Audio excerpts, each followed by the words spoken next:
neighborhood putting on your sweater and your Vans. So, hey, so before I play the intro music, we went to a high school basketball game, and it took me a second because I was sitting there and the band starts playing this song.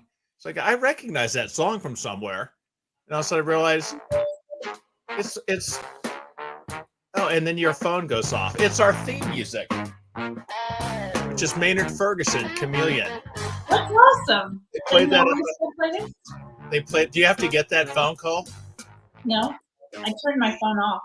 Thank you for making the show so professional. But yeah, they played the theme song at the game. It was pretty good, and I think everyone booed.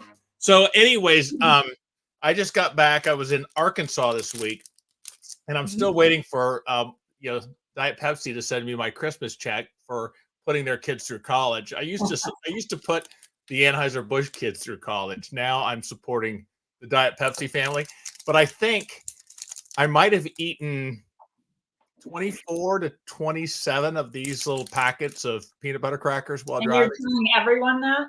Yeah. Well, every time I cough, Ritz cracker dust goes.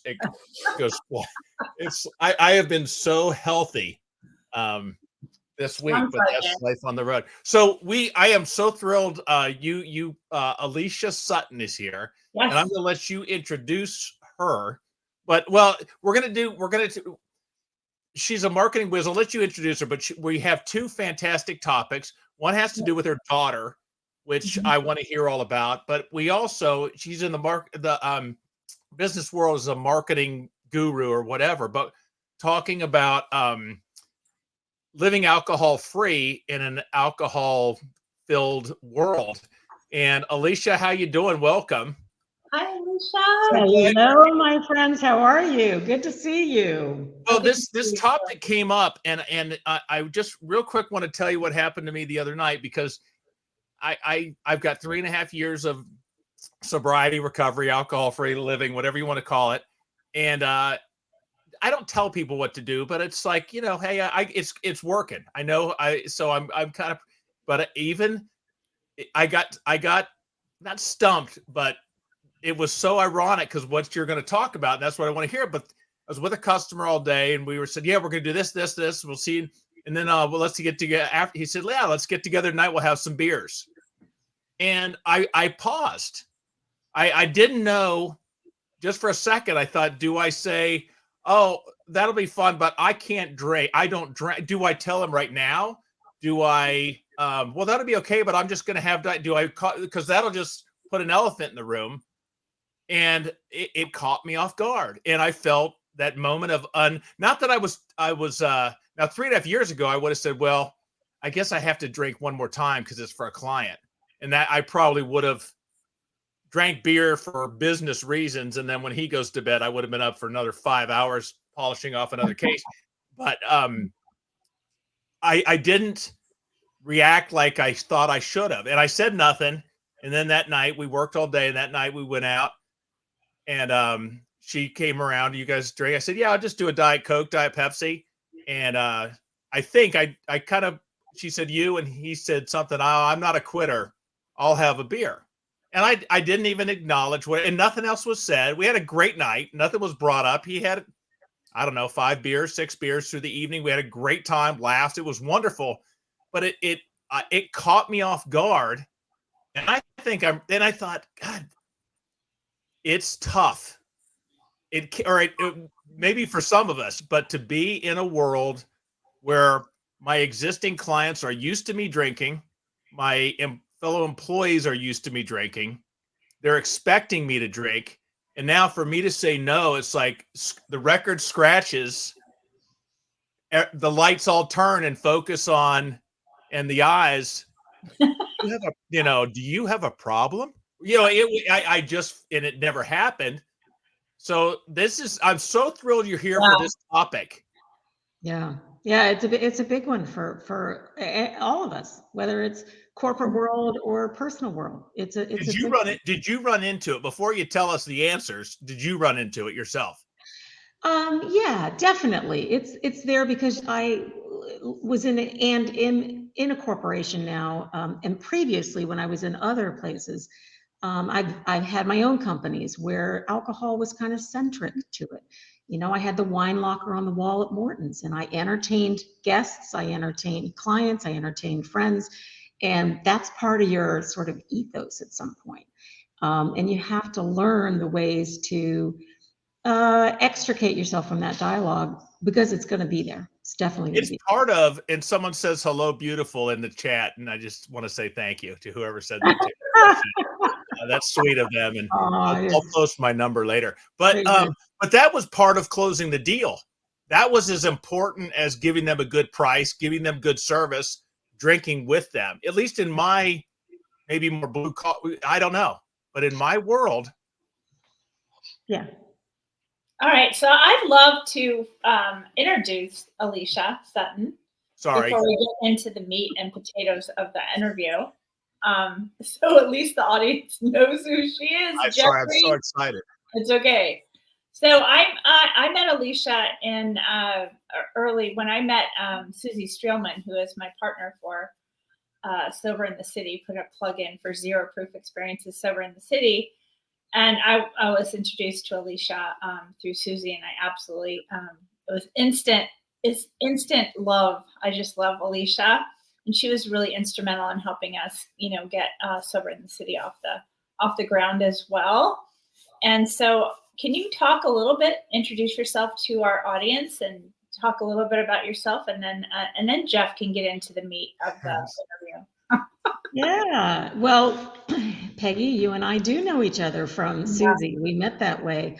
I am 3 years sober. Just over 3 years. It was November 2020. And I do live in the corporate world. I also live in my own personal world. So I will talk a little bit about that. But yeah, I was very excited to meet Susie and see her take off on the initiatives with Sober in the City and Zero Proof Experiences and all that entails, because that puts a good foot forward for business enterprises to be able to function and prosper without alcohol. It's really kind of a cool thing to see happen. Yeah, it's really nice sort of being in that stream, because I know that when I'm about, I don't know, a few months over 4 years. And when I started with Sober Sis in July of 2019, we had Topo Chico. So in that short time, the whole entire alcohol-free kind of lifestyle is really taking off. So it's sort of fun to be in that forefront of that. So, and well, tell us a little bit about yourself, what you do. Sure. How you actually came to stop drinking, and then Jeff can talk about what he's dying. You can feel it coming out his head. I know. No, it's good. Well, I know you mentioned my daughter before. Yeah. I had two wonderful kids, really, really great, happy, adjusted, I hope successful adults. They might listen to this, so I need to say that. And I firmly believe it. So my daughter was sober back in 2020. And I remember she was going to come home for Christmas. And she called and said, it might be a little bit hard for me to be around alcohol because I'm working very hard at being sober. And I thought to myself, well, certainly I can not drink around the holiday. I can hide my liquor. I can get rid of it. I can do whatever I can do. And then I sat down in front of a computer, literally in front of Google, and said, how do I stop drinking? Like, what is that? Because alcohol has been centric to my life in many ways. That's how I came across Sober Sis, and that's how I came right into that group there, and never looked back. So I function in the corporate world, and my field of expertise is healthcare education for healthcare professionals. So not for patients, but for professionals. The company I'm with has 18 subsidiaries or so. Every one of them focuses on something to do with educating healthcare professionals. So, and I work on corporate strategy. I'm EVP in the company, and I focus on products, satisfying our clients, building the better mousetrap, creating corporate value. And that puts you in front of all kinds of people where alcohol can be quite centric to it. My past life was the same. I had companies that I had built and sold or worked with others to help them sell their companies. And there was always that ability to segue right over to the bar and have a martini. You know, it was just part of that sort of feeling. I think things might have changed a little lately. I really do. I think we level set where it used to be if you know, even a decade ago. But it's still there. It's still present. And I know Jeff was just commenting about someone saying, let's go have a few beers. Was it a justification for you? My daughter. No, I'm doing this for work. Well, you mean a justification to say I'm going to stop drinking for the sake of No, why I'm drinking, why it's okay for me to drink because I'm sorry. For work. I misunderstood you. I think it was not so much work. I mean, I would never say that my work was the reason that I would consume. It was more like you're together with people and there is this expectation that you're going to enjoy some alcohol together. Or in the case of when I would take clients over to Morton's and open up a wine locker, and that was a nice experience for people. It was enjoyable. Or when I would organize wine trips to Napa for friends, and I did them on a fairly regular basis. I had people ask me, can you send me your PDF itinerary? Because we went to amazing wineries that were a lot of fun. I had a lot of input from friends when we would do it, but ultimately we were picking wineries. We were meeting winemakers. I took some classes at UC Davis online, but they were semester long to study wine, study soils. I never thought I'd be a soil freak, but I suddenly realized in my next life I might just study soils. Fascinating. So a lot of things were so integrated into my life. So in some ways, it served me really well until it didn't any longer, until I hit my own health problems, until my daughter said, I'm not sure I really can come home if there's alcohol around, until these things suddenly say to you, whoa, you need to wake up and recognize that you need to take a break from this and see how long the break lasts. And that was the easy part. Taking a break is an easy way to tell yourself, let me just see how this feels. And then it morphs into something else over time. I think for me, it wasn't so much being a non-drinker. It was the change. It was being from this to suddenly to this. It wasn't, I don't think people would have noticed. It was just, I'm going to show up and be completely different who I was. And obviously that's going to draw massive attention to me. So it's going to be easier for me just to drink. To drink or to not go at all. Well, either one versus sitting there and saying, you know, oh, I'm not drinking tonight, where I just feel every head in the room was turning and staring at me. Yeah, I hear you there. And I think, you know, the first thing I remembered thinking when I would go into it was, you know, people are going to treat you the way you teach them to treat you. So if you go into it with the confidence that you should have to say, when a waiter says, what would you like to drink? And you say, oh, I'll have a Pellegrino and lime. You should say it with confidence and feel good about it. You know, that's just a kind of a simple example. But if you teach people to recognize that you're doing something for yourself, they're going to treat you with respect about that. You know, I am sure that the person that you met with and you had your Diet Coke or Pepsi and they had their beer, I'm sure they looked over and admired you. Without a doubt, they looked over and admired you because it takes strength to do it. It means that something's gone through your head that made you make that decision. And that is valuable in a corporate sense with your colleague or client that you're sitting in front of. And just because you've given up alcohol doesn't mean you need to give up what you know, right? I mean, when I think about the people that I would sit and take clients out to Morton's and I'd have the wine or wherever we'd go, when I think about gifting somebody a very nice bottle of wine, that doesn't stop. I don't have the wine locker anymore, but that doesn't stop. I still talk about wine. Sometimes the menu is passed to me, the wine menu to pick. Mhm.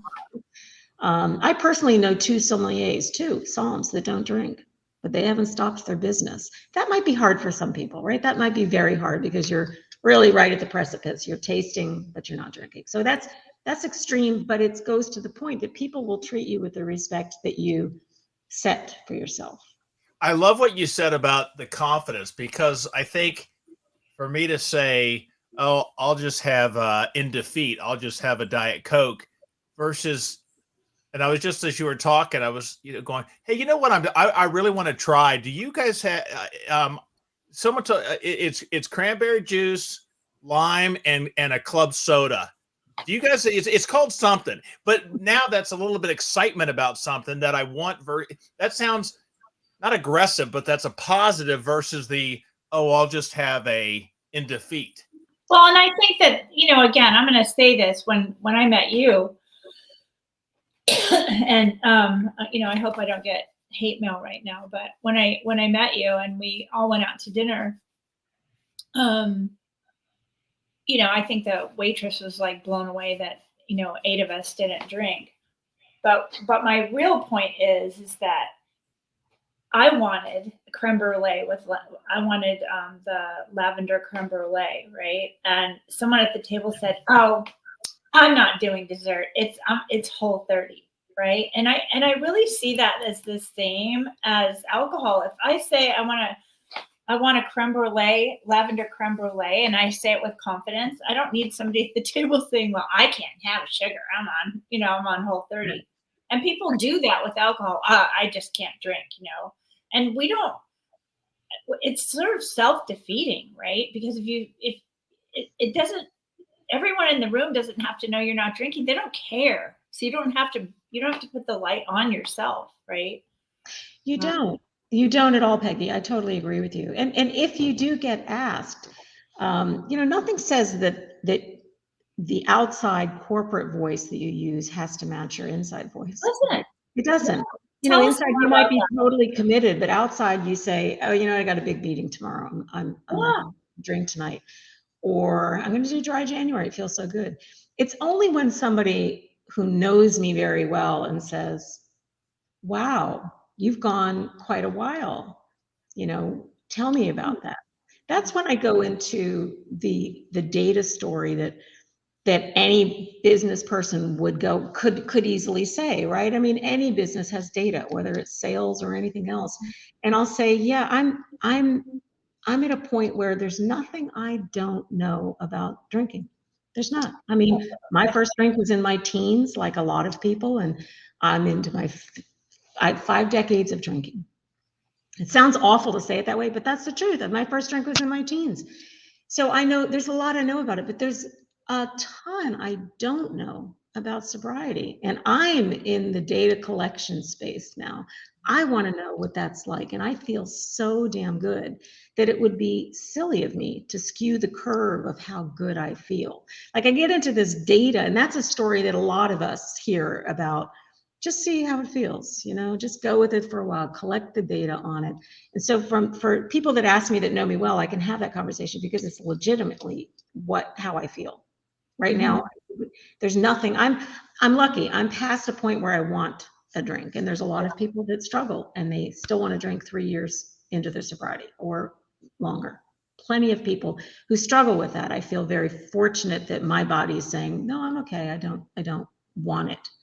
There's circumstances where you say, "Oh, I remember how good that was." Exactly. Yeah. There's two philosophies. One is being honest about it, and the other is I guess it's lying, but for me, it's this is survival. So it's doing whatever you have to do. Is so in something I used to do Lent, so 40 days. I think I did 37 because I was broke on Great Friday. It's called Good Friday, but it was Great Friday for me. But and it was always, if someone during that time, you want a beer, hey, you know what? Check with me around Easter. And then it was dropped. It was I was doing something. And I remember in early sobriety just saying, hey, do you want a beer? You know what? Call me January 1st. I'm in I'm in a bet. I'm in a da-da-da. I'm doing something. And it dropped and I felt guilty about it because I was going for the long haul. But at that point in sobriety, it didn't matter. I was fighting for my life. Yeah. So Yeah. it's like, okay, if you're lying to a customer of yours about, I don't care. I'm just thrilled I'm here to be able to lie to him today.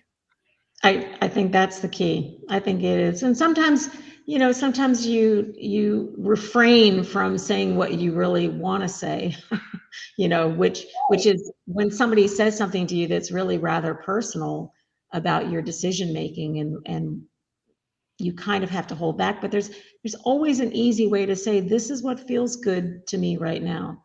I feel like I'm better at my game. I feel like I'm more engaged in my game. So in a corporate sense, that's a good feeling to have. Because we all know people that we see who drink too much, just work or otherwise, home, life, doesn't matter where you are, neighborhood, we all see it. And you can recognize when somebody's not top of their game. So you reward yourself in your own mind and say, no, this is making me better. It is shifting. The corporate world is shifting in the sense that that's not a pretty look anymore. It's not at all, Peggy. I totally agree with you. It's not at all. And I think we laugh now, we'd say, when people would say they had 2 martini lunches a couple decades ago, I mean, you don't, yeah, I mean, you really just don't see that. I don't see that much. I think so. There's a big shift. I think it's much more accepting.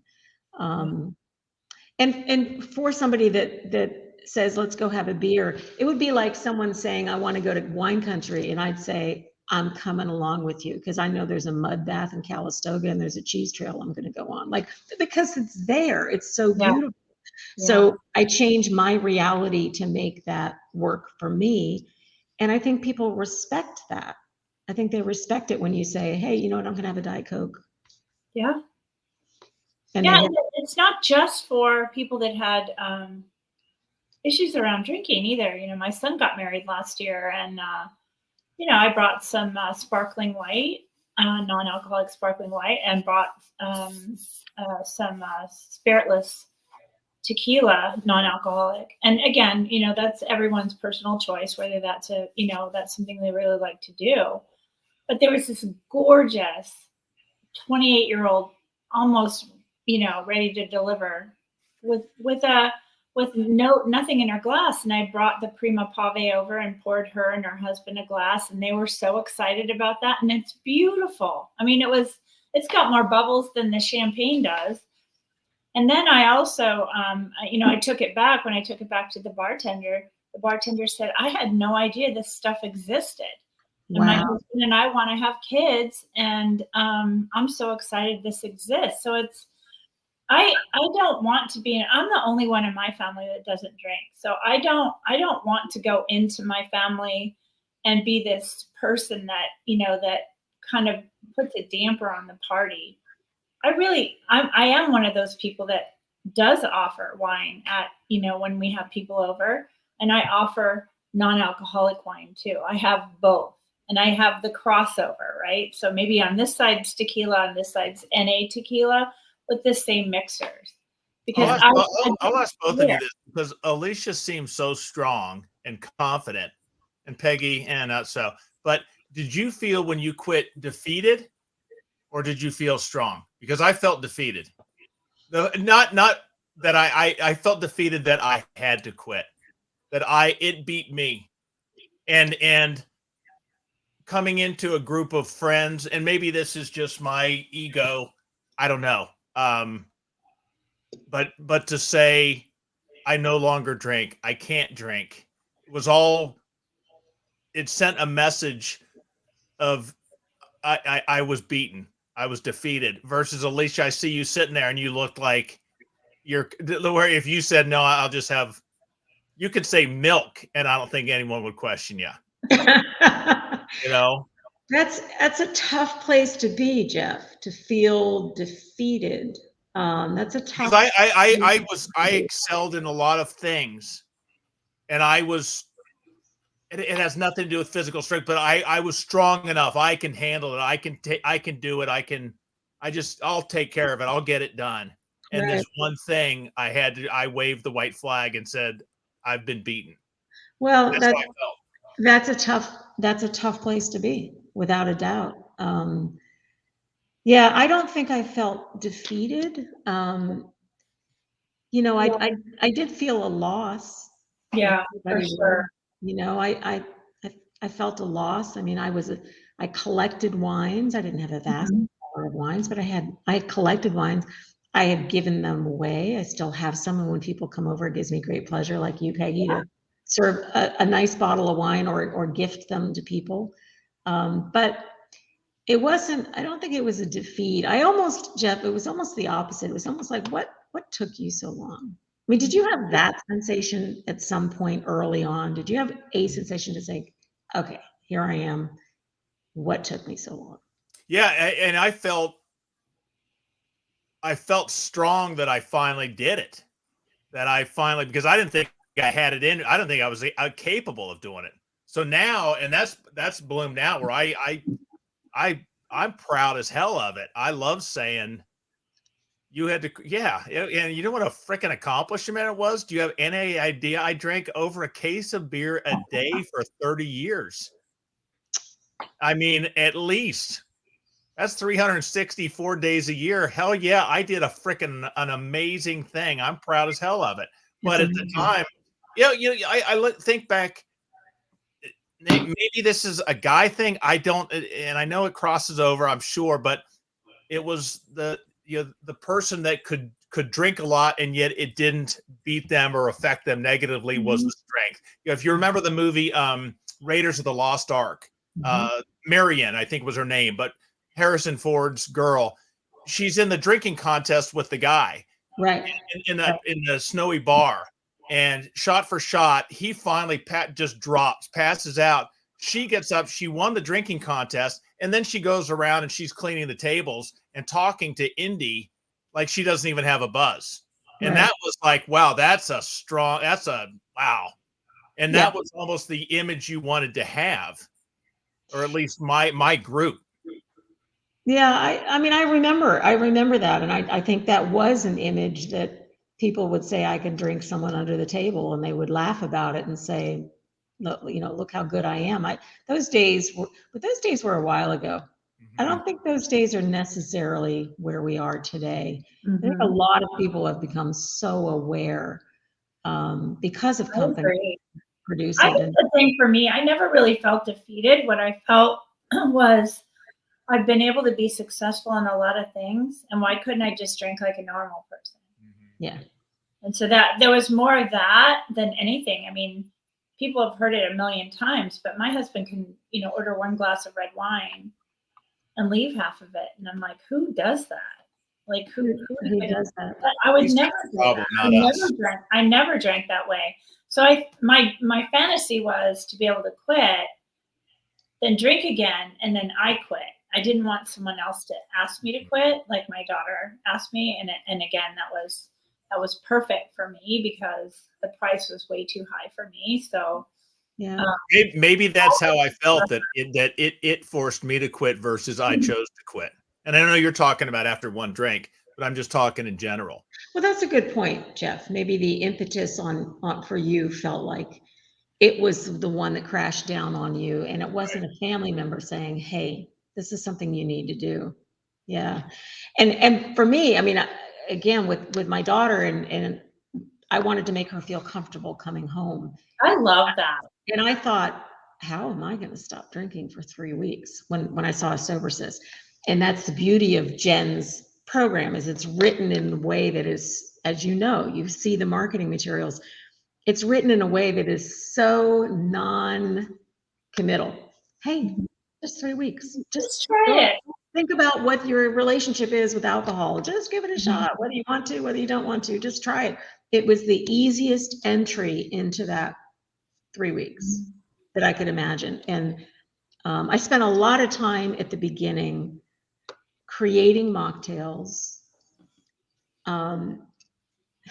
Before that, it was COVID, right? It was November 2020. So before that, I would make martinis and I would make up my recipes and then I would shoot them with my camera and post them on Instagram and make up recipes because it was COVID and I was home. What else was I going to do, kind of thing? Well, after I started making mocktails and doing that, putting pictures on, putting recipes on, and I got into that and thought it was a lot of fun. And while I still like a mocktail, absolutely, when I go out to a restaurant, I'm less about making the mocktail at home now and much Me too. Me about, too. I'll drink a cup of tea all day long if I, you know, I that's, do like the Prima Pave singles though. I have four bottles coming. Oh, all right. But they have the single serve now. Oh. But they're on back order, and it's perfect because it really is hard. You know, I can't drink a whole bottle by myself. I could drink alcohol bottle by myself, but not the Prima, not the Prima. But now they have it in singles, and it is really nice. Like the bottle's gorgeous, and you just feel like you're having this really cool thing, and it's so bubbly. So yeah. I mean, this is how far we've come. I have wonderful friends. These friendships I've built over the years, and they've built them with me. This is a group of people I know so well. I go to their houses now, and they stock NA stuff for me. They're not drinking it. I mean, the other day I saw one of them pour some groovy or pour something into a vodka drink, and I thought, well, that's a new mix. I kind of like that, kind of interesting. But it doesn't matter. They're stocking things on their bars for me. So when I arrive, there's something there. And the same would be said for my corporate. I had things, we actually had a bar in one of my offices, and not mine, but the corporate office. And I would put things on that bar that would serve me better. And I never felt pressure from anybody. I never in my corporate world felt pressure like, oh, you better drink, or what's going on with you. But it made all the difference to say that's mine, that bottle there's, you're welcome to try it, but that's mine. Like, it was special. It was different. And so people have kind of come along the journey, and now I think they like it. And I order Aplos, and I think Aplos is more expensive than most of their bottles of vodka. Absolutely. Yeah. I love it. My friend just bought one of those in San Francisco. Yeah. Aplos is great. I like it. Like? Aplos? Yeah. It tastes like, well, they've got a couple of versions. The one that I really like is, it's got a little bit of a citrus flavor to it, and definitely sort of botanical flavors that I do think it's a hemp seed they use, so it's earthy. It's an earthy flavor with a citrus flavor, and you mix it with lime if you want, or a little water, and it's a very nice little cocktail to have in your hand, mocktail, when you're in the mood for that. When people come over and you want one that matches with everybody else. I'm sorry. I think it's really cool what you do, because when you don't have to throw it in people's face. You do whatever, maybe you set a bottle of Aplos on the bar at the corporate office. And I think it's just like when people tell stories, like tonight, when we have people on and we interview people, someone else wants to hear that. They do. So I think it's asking, how do you that? Are you saying Abbas? What is the drink you're saying? Abbas? Aplos. APLOS. APLOS. Okay. Yeah. But there's always someone, even just someone that says, I just don't feel like drinking today, and I'm going to just do something different. I love that. But here's the thing, the way Alicia, and again, I think it's just, she's the queen of cool, but the way she says it, she doesn't, the way she talks about it doesn't say anything about not drinking alcohol. It's not about the not drinking alcohol. It's about the drinking this. It's a positive towards the drink, not a negative against alcohol. And it's like the way you say it, it's like suddenly, hey, I want to try that. And that's I don't know if that's practiced or just a gift, but it's I guess for someone like me who's so afraid of appearing defeated when I'll just have milk, and, and when you pass your beer, let me smell it as it goes by. I love the confidence. I wish I had it. Maybe I pull it off. I don't know, but I think you pull it off. Without a doubt, you pull it off. And I'm sure the colleague you sat across from was quite proud of you when you guys went out. Probably really happy he wasn't going to get a DUI on the way home. Well, we were both. Yeah, exactly. Well, we were at the same. It was at the bar at the hotel. It doesn't really matter, but yeah. I was telling Peggy, and a little bit off the subject, Alicia, that I'm in the middle of Arkansas at a hotel that has a liquor store attached to it, a bar downstairs. I have no accountability. I didn't have the next morning. I don't think the first thing wasn't until 9:30 or 10. And I didn't even think about drinking. If I did, it was just kind of it wasn't, I didn't have to choose not to or say, oh, don't do it or whatever. Right. It was gone. And I thought, God, you brother, you have come a long way. You've come a long way. Yeah. And, you know, Peggy, to your point about somebody somewhere needed to hear that. I went to a party, it was in Tampa. I went to a party and brought a bottle of Joyous, which I learned about through Susie's group. And I love it. I think Joyous is fantastic, bubbly, non-alcoholic. And I brought a bottle along and pulled it out in the kitchen where all the bar was set up and popped the cork. And I noticed a woman looking at me, and she walked over and said, "What did you bring your own champagne?" And I said, "Well, actually, I brought my Joyous here. It has no alcohol." And she said, "Oh my God, my husband can't drink anymore for medical reasons, and he's over there. Can I bring him a glass?" And it was like, it was so awesome. And then I gave her all the links to look at Sober in the City. I said, he won't be the only male there. It's like, I gave her all this information of where to look for good, non-alcoholic things to replace it. Because they were in their 30s. They probably still go to a lot of parties. And it was like somebody needed to hear that. Yeah, you're right. Where do you go? It's a beautiful world with the choices that we have, and I think it's wonderful. So if you're almost like interviewing us, and I think it's so cool. What would you tell people that work in the corporate world? What are some of the pieces of advice, maybe some tools that you've learned that can help people that are listening tonight? So, I think that what you could say to people who are still drinking is to just be mindful, and then I'll go to the other side of it when you're not drinking. To be mindful, I think we sort of forget that, is just be mindful that there are people out there who are choosing not to drink for a variety of reasons. Yes. Right. And so nobody ever second guesses somebody who says, well, I don't drink for religious reasons. The topic is gone. It's just gone. You don't even talk about it. So there's a lot of reasons why somebody might not. So you have to be mindful. But if you are deciding not to drink and you're in that environment and you're with your buddies, the people you've been with, I think it's just having that confidence to say, just not tonight. I've got a big meeting tomorrow. You start small. I've got a big meeting. I really want to be my best. Or I'm on a project and I'm leading a young team. I want to be my best. So I'm just not going to do it. Nobody can knock that. Nobody can knock that. And they're not judging other people. It's just it's such a lesson, isn't it? It is. That we should be talking that way to each other all of the time. I think so too, about any topic on it. I think it's, again, people will treat you the way you teach them to treat you.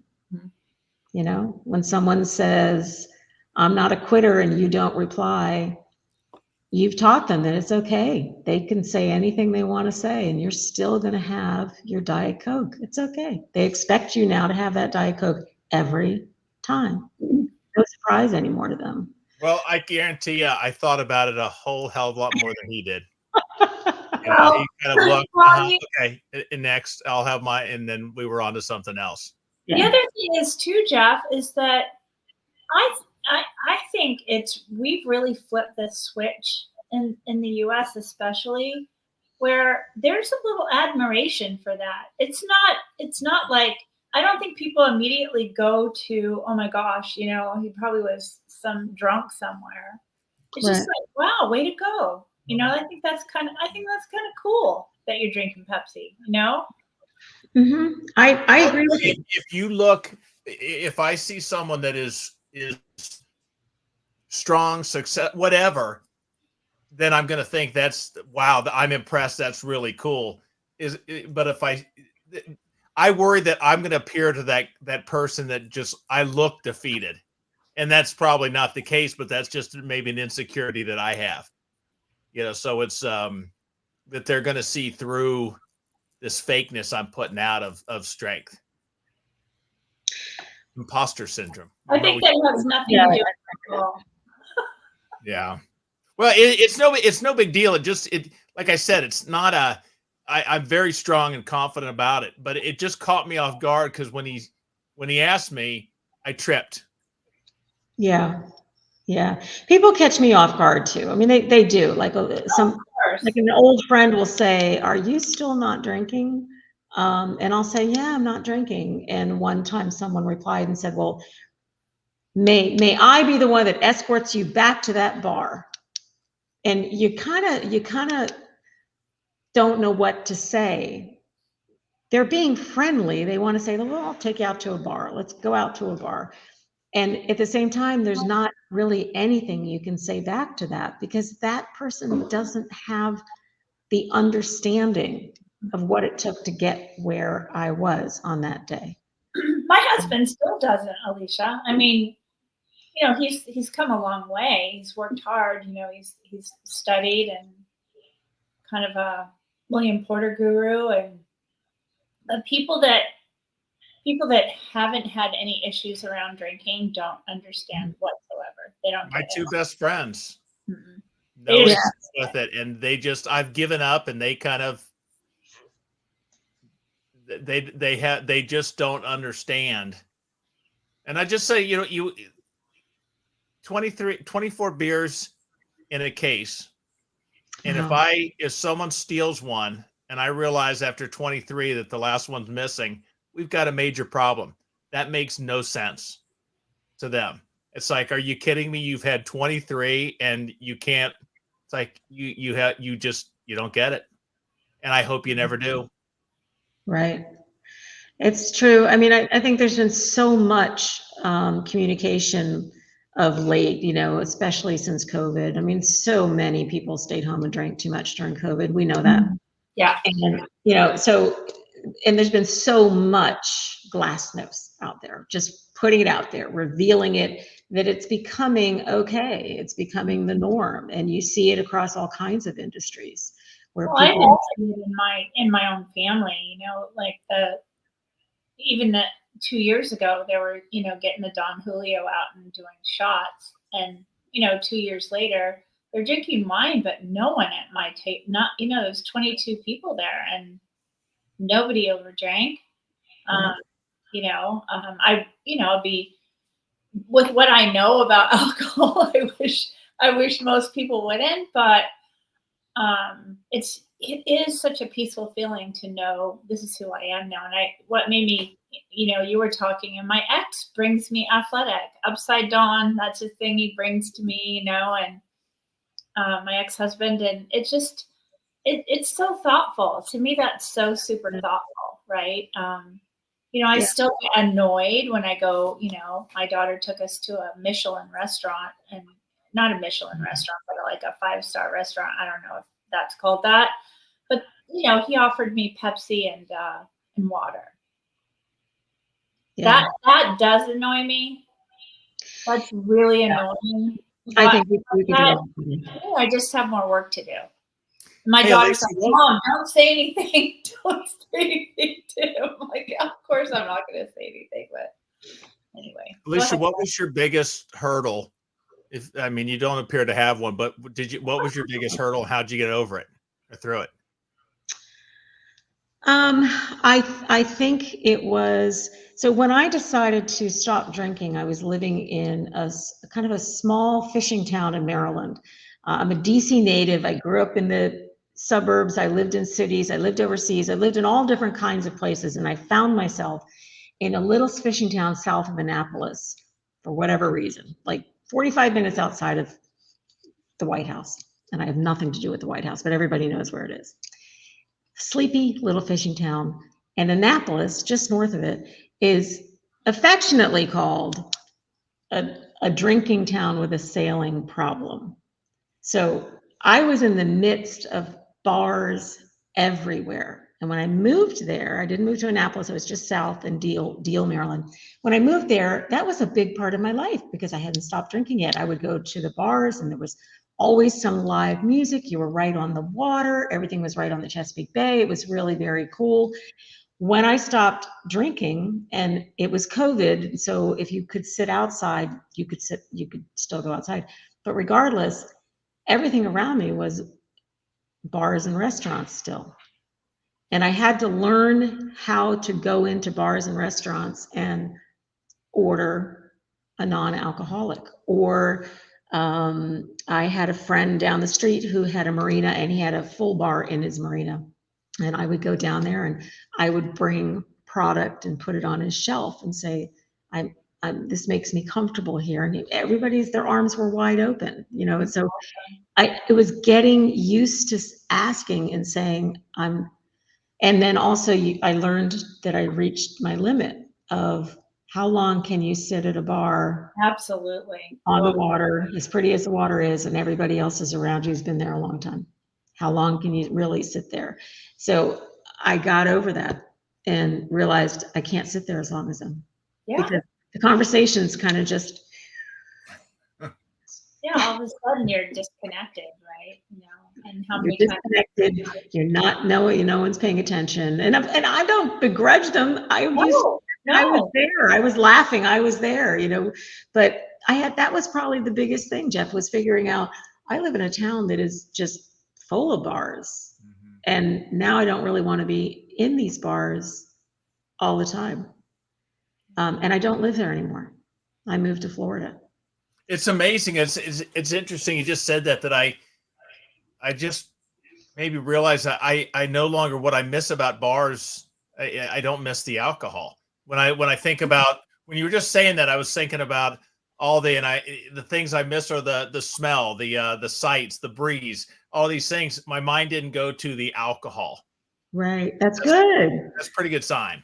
That's a great sign. That's a great sign. Yeah. Well, thank you, Alicia. Do you have any parting thoughts? I think you guys are amazing. I will say that I think you're amazing, and you continue to provide a great service to everybody that taps in here. The more we talk about it, the more you talk about it, the more the businesses are going to come out and keep on offering it. They're going to figure out the right equipment to make de-alcoholized. It doesn't cost a lot of money. They're going to figure out how to make it a profitable industry for everybody, the buyers and the sellers alike. So I say kudos to you because you've created a wave there. Awesome. Well, normally we would play, I play the theme from Welcome Back, Kotter, which you have to be older to remember, but I got yelled at by them last time I did it. I got banned. Yeah. So Did you get a cease and desist? I don't know. I don't even know if we're locked now because I got something saying it wouldn't play overseas or something because of so Peggy's just gonna sing it. No, I can't disrupt the migration of birds. It's not